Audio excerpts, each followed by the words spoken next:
Okay, अब इसका application देखते हैं, मतलब इसका यूज क्या है बेसिकली। देखो मान लो हमें चाहिए जीसीडी ऑफ 15,3। ये तो हमें पता है कि इसका आंसर 3 है, पर अभी हम कैसे निकालेंगे इसका। GCD of 15,3 is nothing but GCD of 12,3। so this is again nothing but 9,3. this is again nothing but 6,3. this is again nothing but 3,3. okay, so this is again nothing but 3,0. so so this is equal to 3. So hence proved. Okay, so let's take another case. Now let's find the GCD of 4,1. This is nothing but a GCD of 3,1. This is again nothing but 2,1. This is again nothing but 1,1. This is again nothing but 1,0. So again GCD is equal to 1.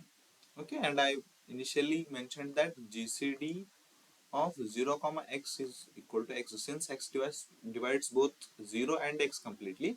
So therefore GCD of 0 comma x is equal to x. Okay, so now here comes our Euclid's theory, like Euclid's formula. Basically what he says, GCD of a comma b is equal to GCD of a modulo b and b. Okay, to be more precise, what I'll say, GCD of a comma b is equal to b comma a modulo b. Okay, and what is this modulo? This is a remainder operator. Okay, so some of you might not be knowing it. Okay, so I'm telling you. So now let's consider, let's take an example. Now we want to find GCD of 10 comma 5. So this is nothing but GCD of 5 and 10 modulo 5. So this is nothing but 5 comma 0. So this is again equal to 5. Okay, again, so let's go with GCD of 5 comma 1. This is nothing but 1 comma 5 modulo 1. So again this is nothing but 1 comma 0. Okay, so let's have a brief proof. Okay, proof for this. Okay, so now let's assume a is greater than or equal to b. So what we have, a is equal to some integer p times b plus some remainder r, right? We can write this relationship between a and b, right? So what I'll do, so a minus pb is equal to some r, where r is equal to a modulo b. Okay, so what I was doing, I was calculating GCD of a comma b. So this is nothing but GCD of a comma a sorry, this is GCD of b comma a minus b, and again this is nothing but b comma a minus 2b. So like this we can go till b comma a minus xd xb. Shouldn't it be a minus a comma b a minus? No, that's what I was written. No, so GCD of a comma b is equal to GCD of b comma a minus b. You are getting it right? Okay, so we can subtract b from a until we reach this goal. Okay, so this is p, sorry. Okay, so what we will do, so we will keep subtracting until we get b comma a minus pb. Okay, and what is this a minus pb? That is nothing but remainder of a when it is divided by b. So this completes our proof. Okay, so now let's write C++ code for this. Okay, so what it says, so we will write a recursive code. Okay, so int GCD, so we will be having int a, int b, c. If b is equal to 0, then what we will do, so return a.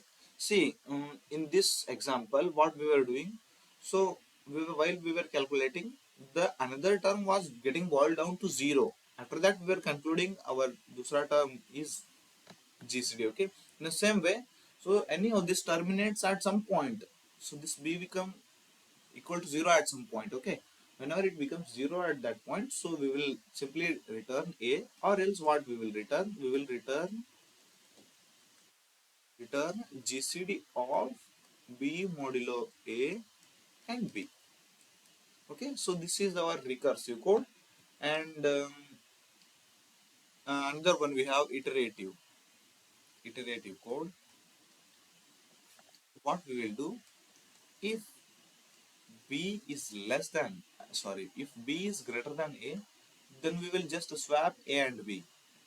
But just we need to make sure that A should be greater than or equal to B. Okay, so what we will do, while B is not equal to 0, what we will do, int remainder is equal to A modulo B, and what we were doing, we were just swapping, right? So A is equal to B, and then B is equal to R we were doing.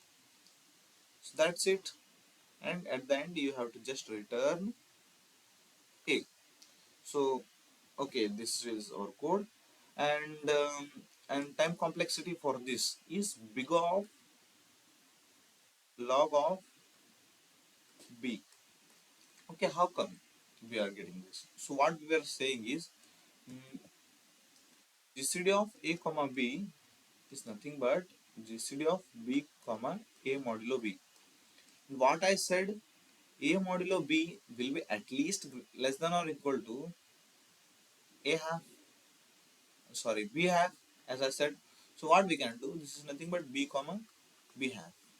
In the same way, so this can boils down to B half B by 4.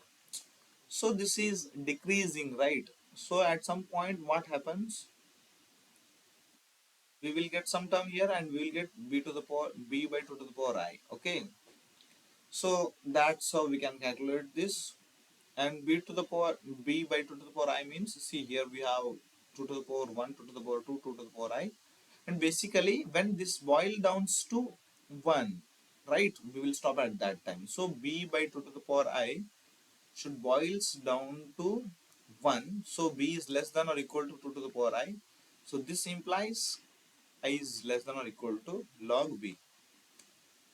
Okay, so therefore our time complexity is equal to big of log of b. Thank you.